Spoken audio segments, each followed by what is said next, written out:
Hello and welcome back to another episode of the Help Is Here podcast. Today I'm going to be responding to a comment on one of my YouTube videos where I was talking about something called post-orgasmic illness syndrome. This is something I believe that I had back in my days of being in a porn addiction. I no longer really believe in the whole post-orgasmic illness syndrome kind of thing. I just think people can experience consequences after ejaculation, especially if they're involved in a psychological sort of mind, mood altering experience with the masturbation, maybe with porn as well. Like if your brain is wired in a way where you're trying to stop those behaviours and then you go ahead and engage in them, there can be some quite severe consequences afterwards. And perhaps there is some more stuff to this, maybe there's some biology involved, maybe it is like a syndrome, whatever.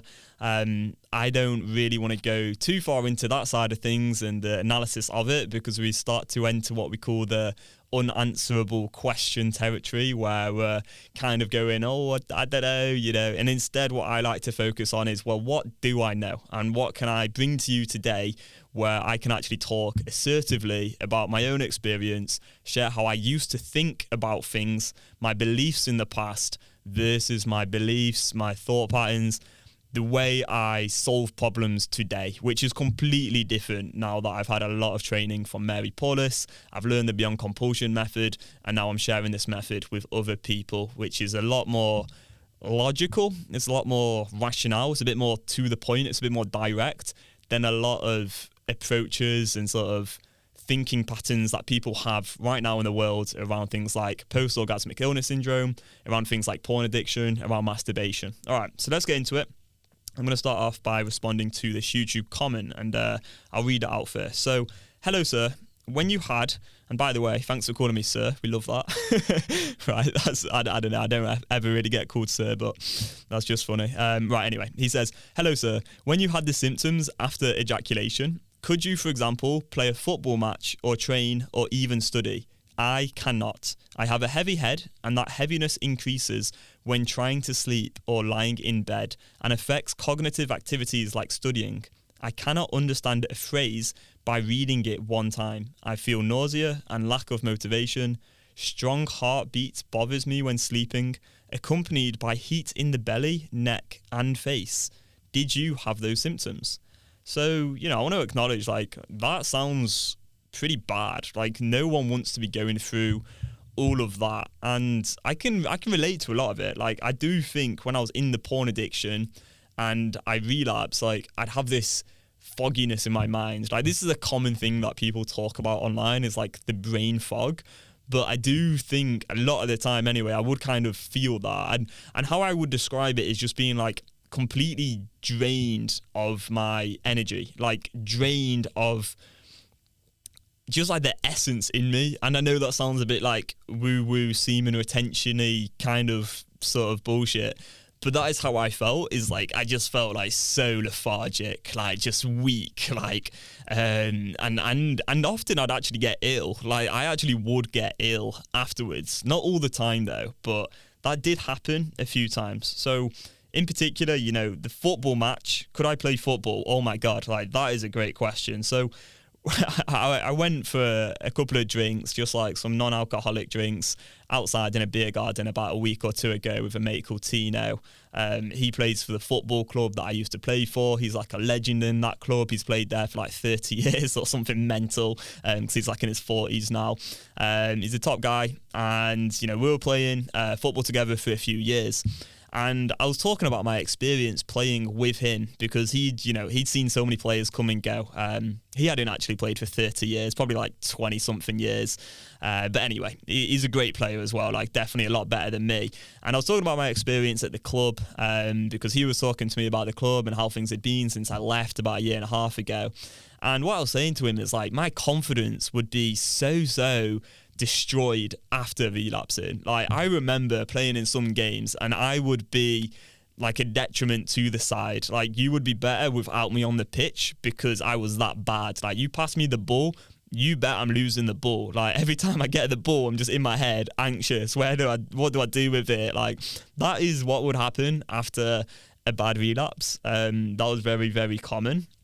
In terms of training as well, like the gym, often I would just lack that enthusiasm or that motivation to go and train, so I wouldn't go to the gym. I'd just avoid it and do other things like spend a lot of time on Netflix, watching YouTube videos, scrolling, messaging compulsively, just like watching loads of random shit on YouTube, maybe journaling about how I felt, thinking about the relapse and just like being stuck in my head.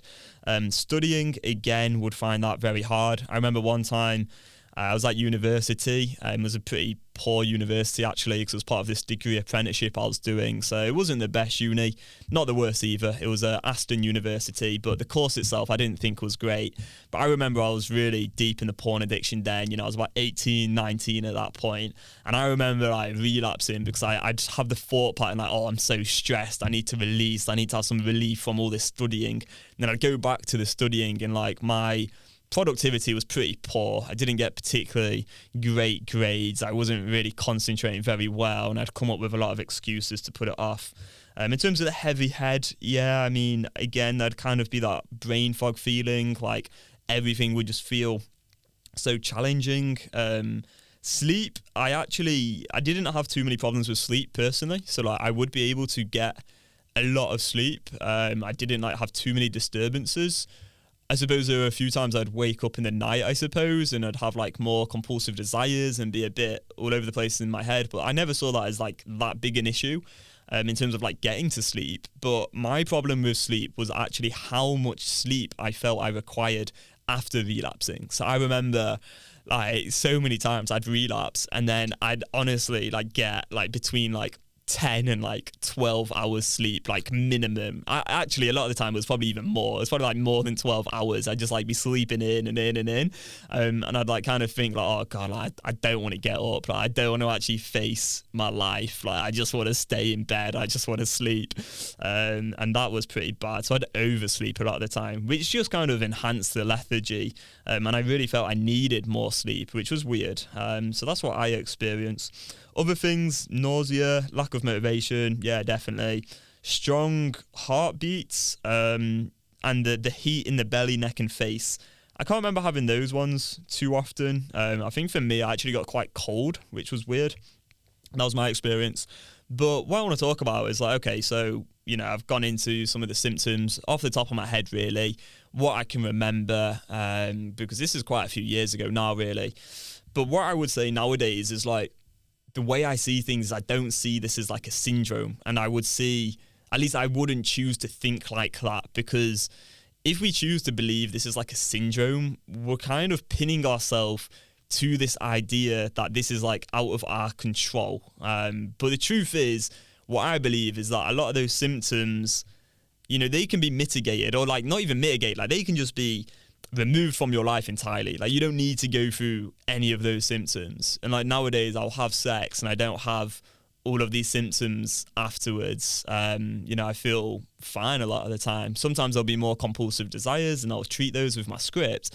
But I think a lot of it was like psychological, and maybe what it was is the way I was thinking was leading to me feeling a certain way. I recently received some quite bad family news about a week and a half ago, and like it was interesting because literally the next day I was ill. So like I don't know, like I'm just making this up as I record this, which probably isn't the best practice really for a podcast, especially on something quite serious like this. But I remember like just over a week ago, I had this really bad news about a family member. Her cancer was progressing and it was very sad, and if I'm honest, like it hits hard, it does. And like literally the next day, and I'm not saying this is necessarily correlated.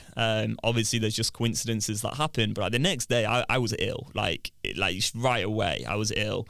In fact, it was later that night actually. I received the news a few hours later I was ill. So perhaps there's something to be said for the fact that the way we think and what's going on psychologically, it can bring on like stress, and it can be quite extreme. And relapsing is quite like an extreme event in my opinion. Like if I was to relapse, there's no doubt I'd have like horrendous side effects afterwards.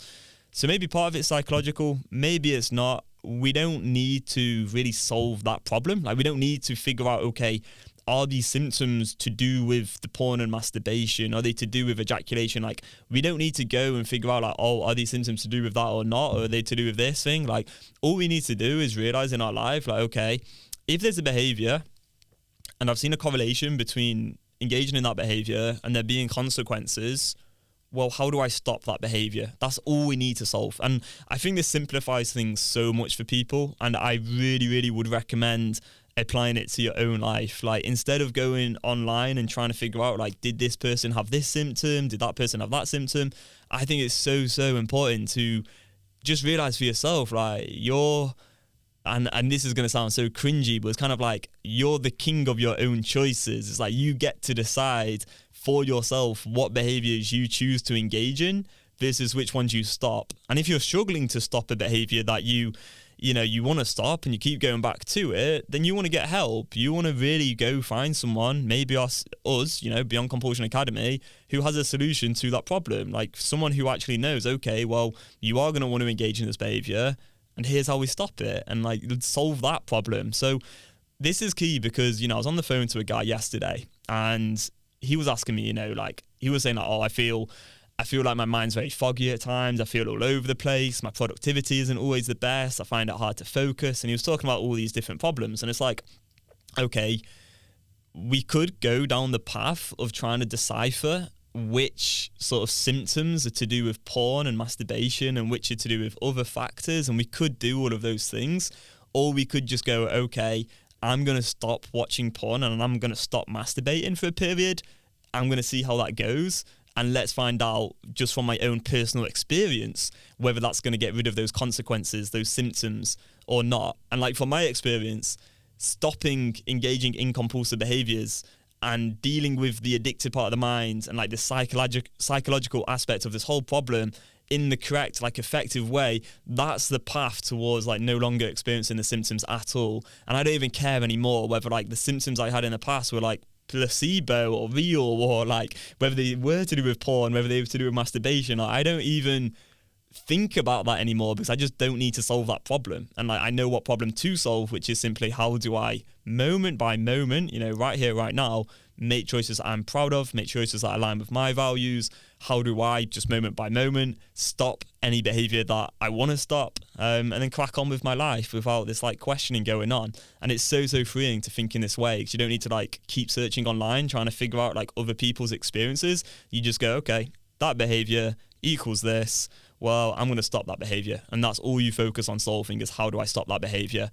And the path to doing that is, of course, starting off with understanding that you are going to want to engage in that behavior, knowing that it is a choice, knowing that you can think it through rationally, and getting like a thorough education to then actually think through that whole choice in a rational, logical way. That's exactly what we help guys with at the Beyond Compulsion Academy. I'll leave a link to that below. Thanks so much for listening. Hopefully this can help one guy out, and we'll see you in the next one. Goodbye.